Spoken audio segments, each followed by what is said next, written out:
Y vamos a hablar pues de nuestra judicializada política y de nuestra politizada justicia, una más que la otra y viceversa.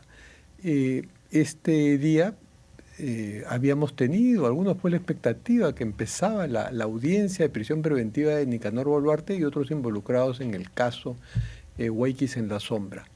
Pero es un caso tan complejo y bueno, se ha postergado la audiencia, se va a reprogramar, pero igual hay varias cosas que explicar en esto y en otros temas penales, y necesitamos pues la gran claridad de una abogada que ustedes conocen bien y que a veces nos hace entender aquellos temas que parecían complicados, pero ella los hace mucho más sencillos. Gracias por acompañarnos, doctora Romy Chan. No, gracias a ti por la invitación, Fernando. Romy, ¿puedes explicarnos por qué sí era, ayer nos lo dijo tu colega Carlos Caro, por qué sí era previsible que se suspenda la audiencia? Bueno, porque se programó de un momento a otro y era una gran cantidad de folios, de hojas que había que revisar. Y claro, el derecho a la defensa es que el abogado, sobre la base de lo que está en el expediente y luego de revisar todo lo que está en el expediente, puede argumentar. Pero 30.000 folios son imposibles de revisar en un día, ¿no? Entonces, es algo que suele ocurrir en la práctica judicial. O sea, no se podría calificar a esto de maniobras dilatorias. No, porque se entiende que está en el marco del derecho a la defensa, pero lo cierto también es que sí es muy común que en la estrategia jurídica, cuando no se tiene muy claro por parte de la defensa cómo va a resolver el juez, mejor es aplazar y ganar unos días de libertad que eventualmente perder la audiencia. Ahora, hay como 6 o 7 involucrados, sí, ¿no? Entonces, basta que uno de los abogados pida la reprogramación y se reprograma igual. Puede que haya otro que sí estaba listo, pero igual se tendrá que esperar. Sí, ¿no? Y además, ¿por qué? Porque el fiscal lo que va a hacer es formular el pedido, si bien uno por uno, como se trata de una organización criminal, en la parte de los elementos de convicción probablemente lo haga de manera conjunta. Es una misma premisa y luego va a explicar algunos ítems singulares respecto de cada persona, ¿no? Entonces, lo que va a variar es el tema del riesgo procesal, el peligro de fuga, el arraigo que cada persona pueda tener, pero el marco general de la imputación, en principio, es el mismo por el delito. Ahora, por más que lo hemos explicado muchas veces todavía, para muchos de quienes nos siguen, estas audiencias de prisión preventiva o las detenciones preliminares se realizan y se deciden en función de del fondo del caso, y no es así, sino de lo que has denominado riesgo procesal, ¿no? ¿Puedes volver a explicar eso, por favor? Claro, lo que pasa es que las audiencias de prisión preventiva o la resolución que dicta una prisión preventiva no es una condena. Y eso es algo que todos tenemos que tener en claro, ¿no? A veces incluso veo algunos titulares que dicen, condenaron a 24 meses de prisión preventiva. No, no es una condena, es una medida para afrontar el proceso. Una persona puede tener prisión preventiva y estar en la cárcel, pero después ser declarada inocente. Entonces no es una sanción, no es una condena, es una medida que se entiende se da porque existe una situación excepcional en la cual se presume que la persona pueda escapar o pueda entorpecer el esclarecimiento de la verdad en el caso, ¿no? Y por eso es que excepcionalmente los jueces dicen, ok, señor, mire, usted no sé si es culpable o inocente, no voy a enfatizar mucho en el tema del fondo, de si usted cometió o no cometió el delito, pero lo que voy a evaluar, que es lo que se tiene que hacer aquí, es el riesgo del proceso, o sea, ¿se va a fugar o no? Ahora, qué relativo y qué irónico es lo de entorpecer, ¿no? En el caso que, además, vaya que les ha tocado los Huayquis en la Sombra, un juez que tiene fama de severo, más que de garantista de sus derechos y de su presunción de inocencia, ¿no? Sí, o sea, al juez Richard Concepción Carguancho lo conoce como el juez carcelero, ¿no? Bueno, además él ya había decretado la detención preliminar. Claro, o sea, y había resuelto a favor del pedido de detención preliminar. Eso yo creo que también es lo que ha hecho que los abogados, en el fondo, sí busquen dilatar, ¿no? Porque cada día en libertad que puedan conseguir para su cliente ya es una ganancia. Y porque ya de alguna manera el juez Richard Concepción ya adelantó una opinión. Porque él ya cuando se presentó el pedido de detención preliminar, ¿no? Él lo pasó, dijo sí y había menos elementos. Claro, entonces, ahora hay más. No lo dices como que ella cometió algo indebido, que esa es nuestra opinión, sino que lo dices en un sentido. Porque ya resolvió.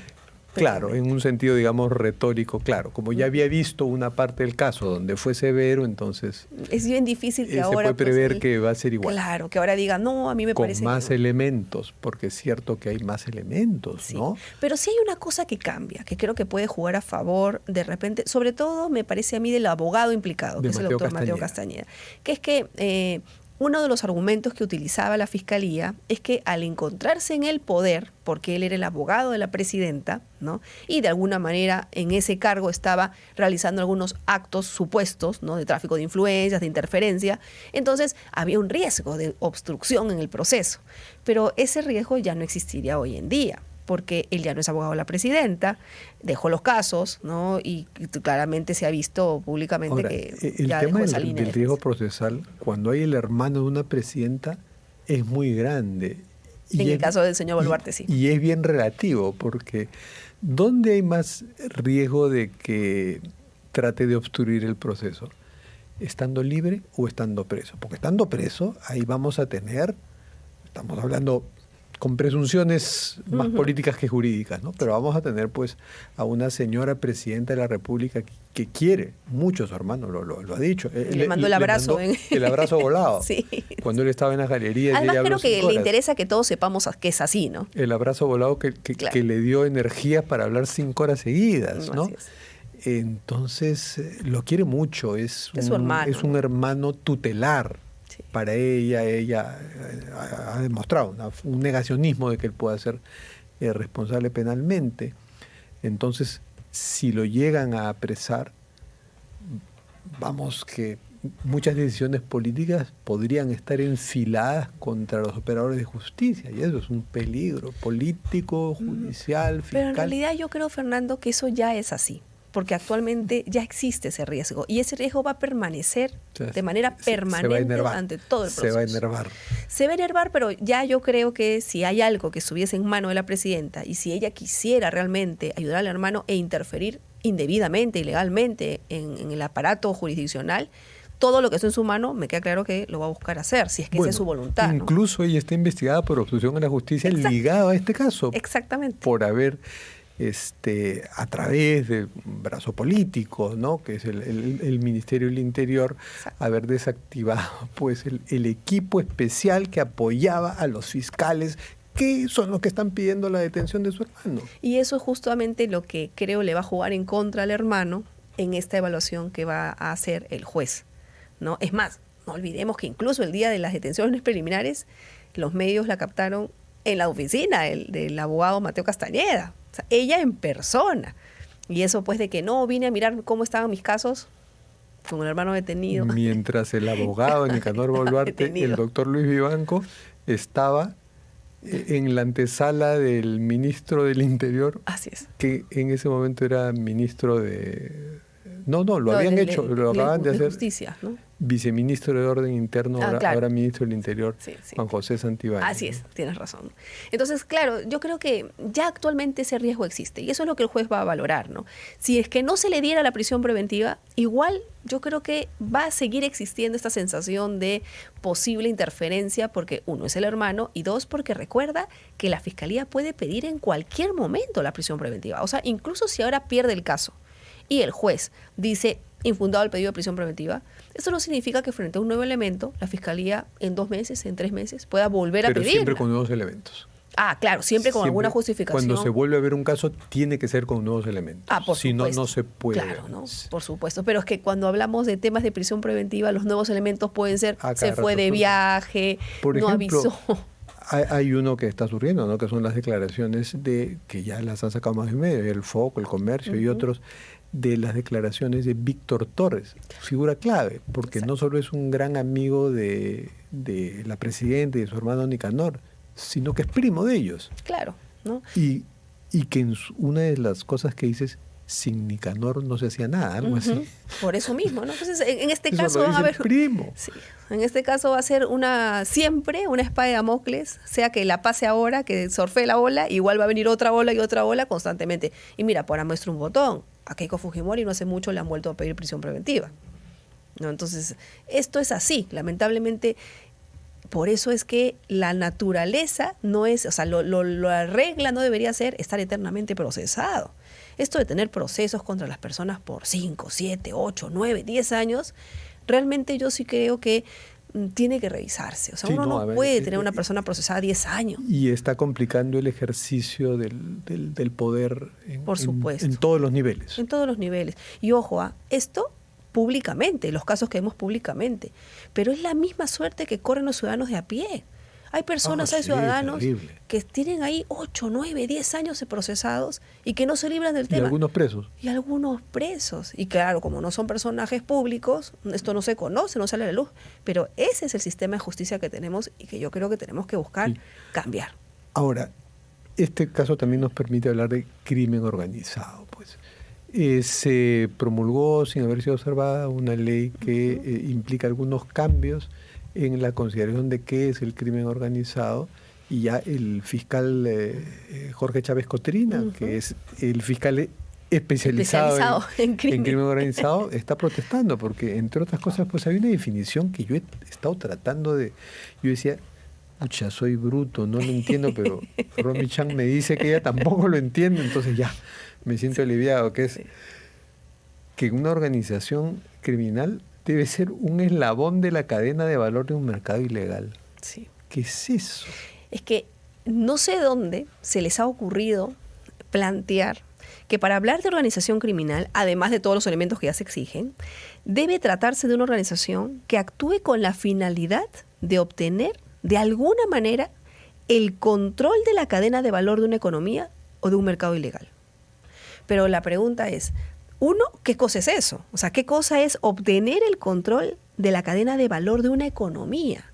O, dice, de un mercado ilegal. ¿Hay mercados ilegales?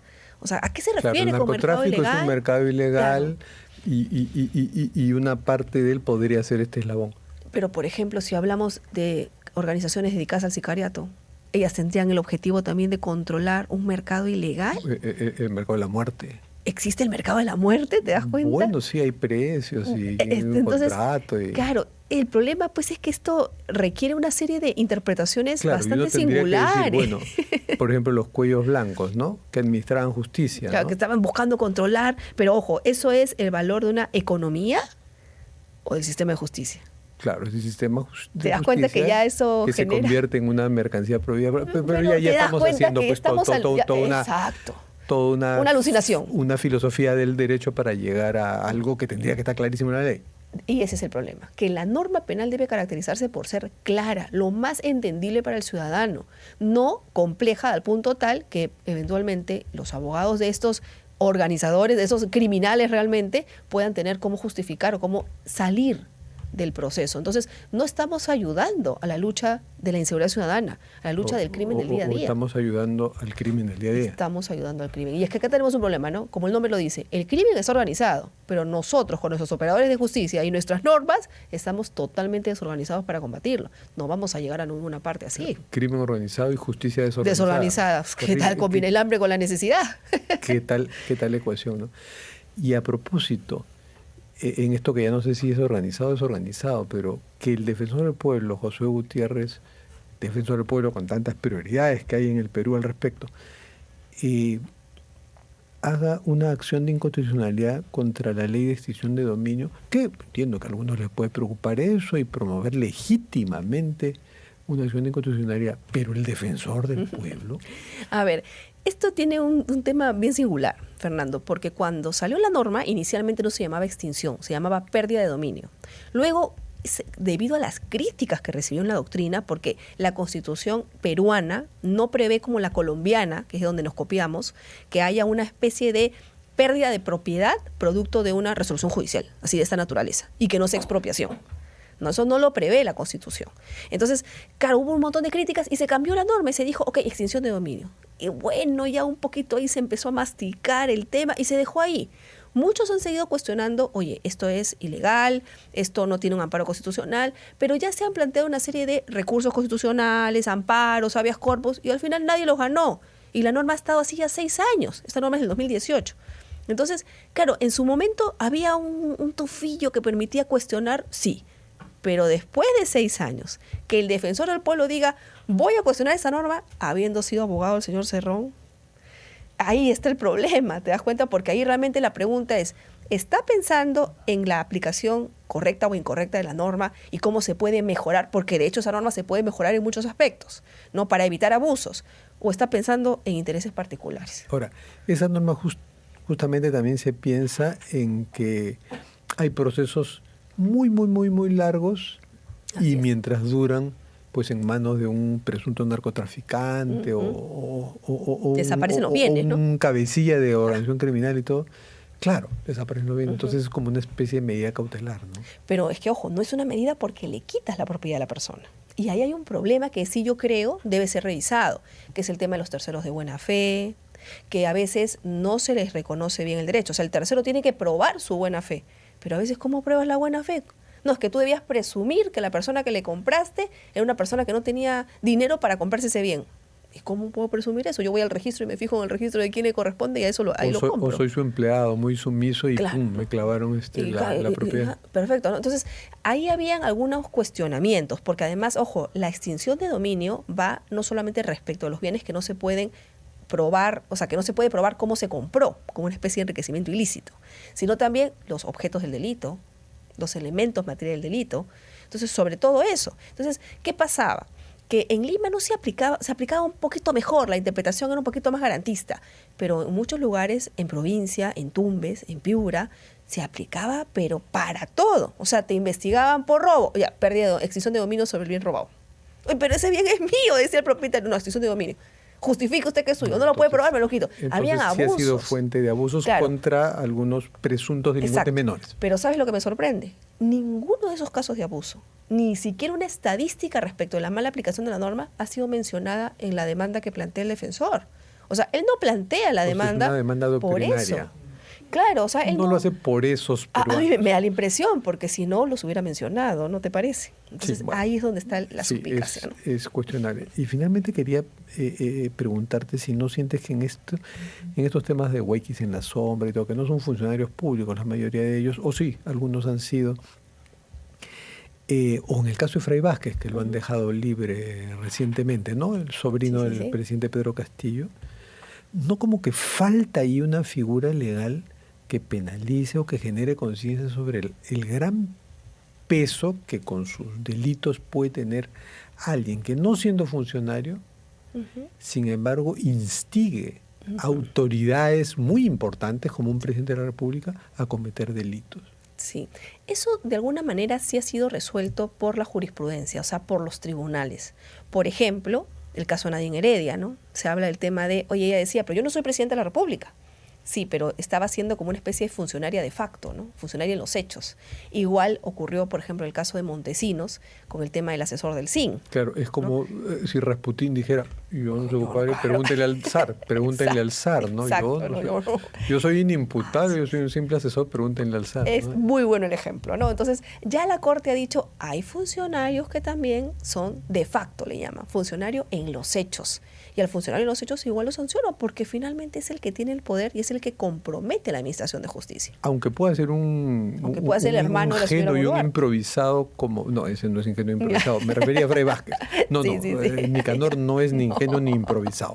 No, como podría ser Fray. Ahora, y también la participación que puedan tener, también hay teorías a nivel de la doctrina que plantean que la condición o el delito que se le aplica al funcionario se puede extender a esos instigadores, a esos particulares, por así decirlo, que están fuera. Y es que realmente el problema es que la lucha contra la corrupción no solamente pasa por luchar a nivel del Estado, de la corrupción pública, sino también a nivel de los particulares, porque déjame decirte que encontramos más a diario y mucho más tolerados actos de corrupción entre los particulares que en el Estado.